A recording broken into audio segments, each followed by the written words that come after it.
Good morning, gentlemen. I'll come to the point straight away. You all know who I am, so I make no introduction. I will just continue straight away. I'm going to discuss the Iran war. Now, there are a lot of videos going around in the market on YouTube which are claiming that the Americans have been defeated. And one gentleman went and says that America is totally frightened of Iran, a lot of damage, and Israel also is having second thoughts in fighting with Iran. And all this is what is called sowing the oats in the wind. They're not true, and they're totally false. I'm going to give you the exact picture of what's really happening in the Middle East, in particular this war. Now, one item which I will just tell you, which has just been publicized a lot, which says that Iran is trying to divide the Arab world, is that there's an apology being made by the president of Iran to the Arab states, saying that they were sorry that they were attacking them and they would not attack them in future if they added an if they stopped giving their bases to the Americans for use against Iran. Now, if you look at this particular incident, this particular statement, I see it in a different way. It shows that Iran is totally desperate and defeated and is trying to divide the alliance between the Sunni Arabs and America, and that includes Israel. So they are so desperate that they're trying all the stunts so they can have only to face Israel and United States. Now, what has happened is actually the United States has escalated the war. 2 days back, Donald Trump had announced that it would be better that Iran surrender. I think it was a very wise decision if the Iranians had surrendered. But unfortunately, they have followed the path of destruction, the path which was set before them by Adolf Hitler. Hitler, as you all know, was defeated, but right up to May 45, even when the Russian troops were fighting in Berlin, he refused to surrender and ultimately led the German people to destruction. This is the stark truth, that Hitler destroyed his own people. And this is precisely what the Iranians are doing. They are destroying their own people by continuing to fight. Bravado doesn't mean that you'll get your own people killed, and that is what they are doing. In any case, the bombing, I can tell you, gentlemen, is so heavy on Iran that Iran at the moment is going to go back by 50 years or maybe 100 years. The infrastructure which was being left out earlier is now being bombed. And there's a hell of problems going on in Iran. The leadership has been wiped out. The second run leadership is also being wiped out. And Iran's capacity to wage wars with missiles is going down day by day. And so, Iran is now in the jaws of death. I will give another simile. It's breathing its last in the oxygen tent. Now, I give you this military assessment now. Please listen to it carefully. First of all, the Iranian Navy has become non-existent. That's the first point. And one of their ships which was floating around in the Arabian Sea, in the Indian Ocean, has been sunk by a submarine. A second ship has taken refuge at Kochi. And I will have no comment about it. India says it's a humanitarian effort to save the crew of the ship. But in a war, there is nothing like humanitarianism. If you remember, during the famous battle during the World War between the Graf Spee, the German pocket battleship, with the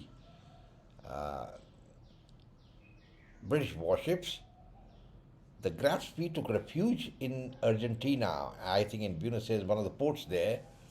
But as per the international convention, it could only stay there for 2 days and has to leave the port.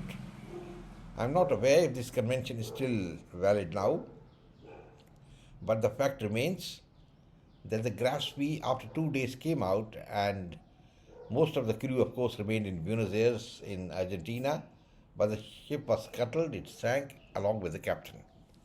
I don't know this ship which is in Kochi comes within the purview of that because there is a war on and war between Iran and the United States, and I don't know how long the ship can be kept there. It's all right, you want to keep it for humanitarianism, you can save the crew, but I don't know about the ship. I won't say anything further about it, but I'll continue with the war and tell you what's happening now. That's the first thing. The Navy has been destroyed. It's defunct, it doesn't exist. They had one or two submarines which have also been sunk. Now coming to the Air Force, it's non-existent. All the aircraft which the uh, Iranian Air Force have are grounded, have been shot dead, have been pillaged, the airfields completely made unusable, they cannot operate. And what is all this is happening is that Iran has no air cover. Now, if you go by the the theory of Goulian-Duhut, you will realize that air power is an excellent, is the main component of victory in war in the modern age. And that is precisely which Iran has lost. They lost control over the skies which are being, Iran is being bombed. Of course, they have been able to survive because they've got some secret hidden launching pads.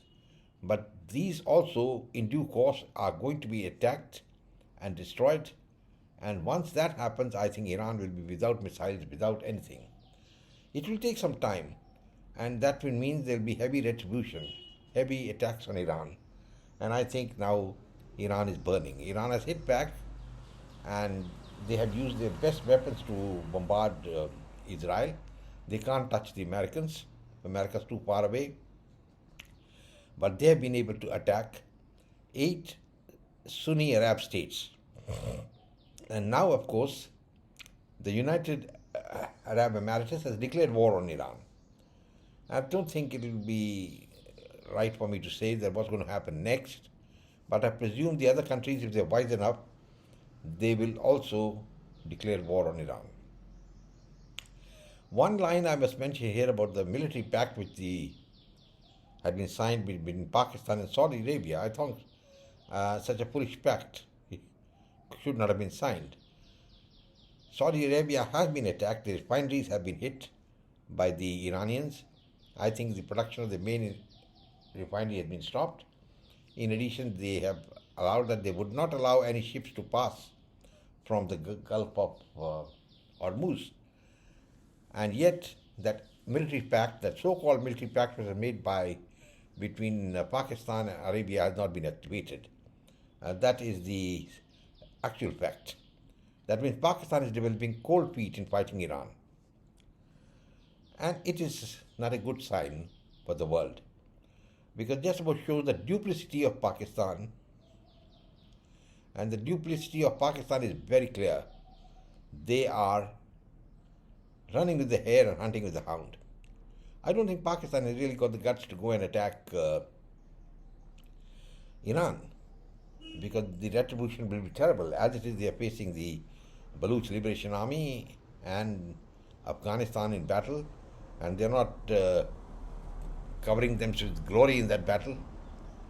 So the world has really recognized that Pakistan is a paper tiger. Let's accept that fact. Just having some nuclear weapons here and there and keeping them in some go down has really got no relevance at all. So, gentlemen, now that is as far as Pakistan is concerned. But as far as the war is concerned, I think it is in a very, very fluid situation in favor of the West, in favor of America and Israel. It's a matter of regret, that the European powers, have decided not to intervene in Iran in support of the Americans. And India also has given tacit support, but at the same time trying to play a double game, trying to show strategic neutrality. I think one should be very clear there is nothing like strategic neutrality in the modern world. Either you are with somebody or you are not with somebody. So this is a point which we must remember, that there is nothing like strategic neutrality in the modern age. You have to see which is the alligator in the water and face up to it. Either fight the alligator, or you decide and call it quits and go away. Or you make friends with the alligators. So what is India going to do? I don't know. But at the same time, the Indian armed forces are alert and they've been saying that they would be the major player in the Indian Ocean. I don't see how they can be the major player in the Indian Ocean with the Americans already having two aircraft carriers here, and they are the super carriers, each of them carrying having a tonnage of almost 100,000 tons, and none of the Indian carriers of that size and sophistication. And India doesn't have any bases around. The Americans have been having their base in Diego Garcia, and there are bases in Djibouti, in the Horn of Africa. China has also got a base there. China has got the Hambabota port in on lease for 99 years from Sri Lanka. So India has to see the reality. At the same time, you see, one shouldn't try to think that you're a great power in the world, and then get into some problems later on. I think Iran is following the path of destruction. That point, another point I should make. I have given you the example of Hitler. That's precisely what the Khomeini's son and the Iranian leadership is doing. They are absolutely desperate. They just don't know what to do now. So they are using their missiles and rockets to attack civilian targets, and the center of economic power, that is Dubai. They are bombing Dubai and Abu Dhabi, the capital of the UAE. So UAE has no choice but to declare war. Of course, Saudi Arabia is sitting on the fence thinking, well, perhaps Iran will spare them.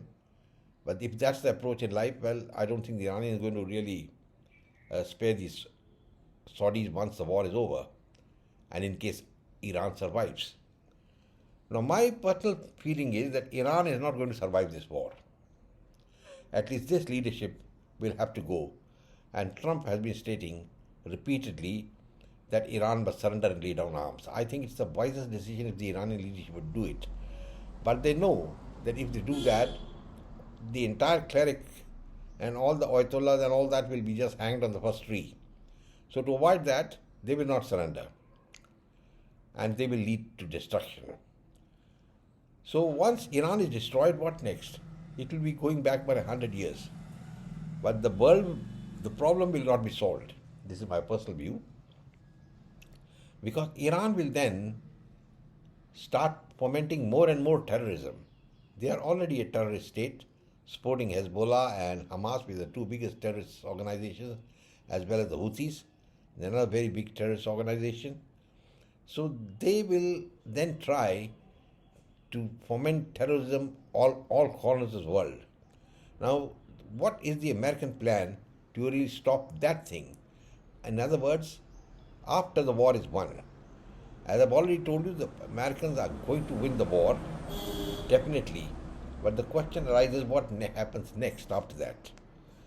They win the war, yes. But what happens after that? How do they get the peace?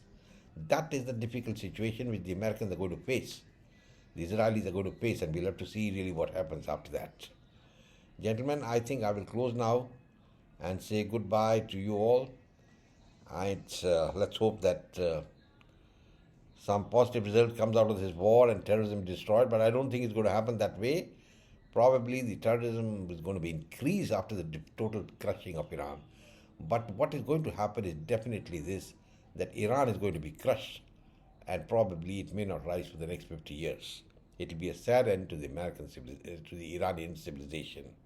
Goodbye, and God bless, gentlemen. I hope everything goes fine and okay.